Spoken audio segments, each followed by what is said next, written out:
What's up guys, I'm Suman from Phonestein and yes, I am back. And I am back only for a short period of time because YouTube is not my main career, and I thought why not resume making YouTube videos until I start my journey with the actual career that I am going to pursue. And you may ask, why did I start YouTube? I love making videos, yes, and I love tech, so that's why I make tech videos on YouTube. So that is the only reason. And in today's video we'll be talking about the best small size smartphone in 2019. And by the way, this here is a really powerful smartphone. So without wasting any precious time, let us get right into it. And the smartphone that I am talking about is the Samsung Galaxy S10e. Yes, that is a 5.8-inch smartphone. But in 2019, a 5.8-inch device is actually considered small. In fact, the Samsung Galaxy S10e is much smaller than the OnePlus 5, which was released few years back. So if I'm not wrong, the difference between a OnePlus 5 and the Samsung Galaxy S10e is like this much. So this here is the OnePlus 5 and this here is Samsung Galaxy S10e. So it is quite a huge difference, considering that this here is a 5.8-inch device and this here is a 5.5-inch device. And this is the main reason why I selected the Samsung Galaxy S10e. Now, as you know, the S10e is no slouch in terms of performance. It has the same processor that its elder brothers share.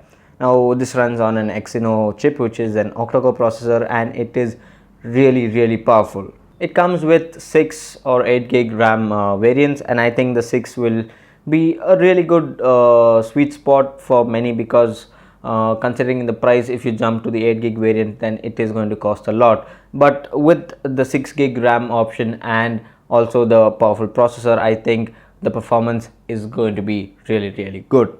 Now, with Samsung One UI being much more refined version of the TouchWiz, I think this is the best time to get a Galaxy device. Now, talking about the display, this here is a 5.8-inch display. Even though on paper it might sound huge, it actually isn't. Now, go to some local Samsung store and try out the S10 and the S10e, and you will definitely find the difference in size. Now, I can really appreciate that. I'm a person who is okay with a 1080p AMOLED and a non-curved display, and I think for a person like me, the S10e is a really good choice. Now, if you want the same display which curves over the edges like the S10, then you might definitely be disappointed. I've used the phone for some time. I mean, that is not my daily driver, but on my testing time, I think that phone definitely impressed me. The display is good. As you know, Samsung displays are good. The resolution, like, even though it is 1080p, I think it is definitely sharp and one of the best 1080p displays ever. And this time Samsung hasn't let down the consumers when it comes to the camera. Usually companies downgrade the camera when they make a smaller or a cheaper device, but here that is not the case. You get the same primary camera as the S10, and I think that is a really good implementation, considering many people will be really happy if they purchase the S10e. Now, since I have not personally used the S10e for a very long time, I can't comment on the battery life, but considering that this is a 1080p display with a decent sized battery, I think for a moderate or average user, this should definitely last an entire day.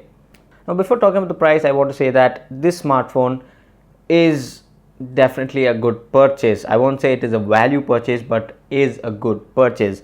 Now, if you're someone who uses your smartphone for say 3, 4 or even 5 years, then this here is a really good investment. Yes, this device is priced at 50,000 here in India, and that is quite costly. But considering that you get all, like nearly most of the specs of its elder brother, the S10, into a much smaller form factor, I think this here is a pretty good deal. I personally like the S10e. To be honest, I'm not a huge Samsung smartphone fan, but I have to say I love the S10 lineup, and the S10e is one among my favorite smartphones of 2019. So there are many other smartphones, yes, but To me, I am a person who likes small smartphones which are really convenient to use but also have really good specs.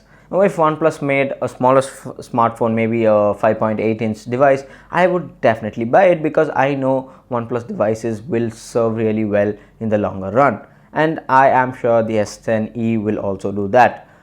Now, since this is Android, if One UI is like not up to the mark in the long term, then you can definitely put a launcher and change your experience. Now, more than the cons, the pros on the S10e are better. Now, if you are someone who is fed up of this ever growing huge smartphone display sizes, I think the S10e is the best option. But I'm sure for many the price is something that you are concerned about. My only advice is that save money and buy the S10e if you want a really good smartphone which is not bloody huge. So thanks for watching, and this is Suman signing off once again. Catch you later.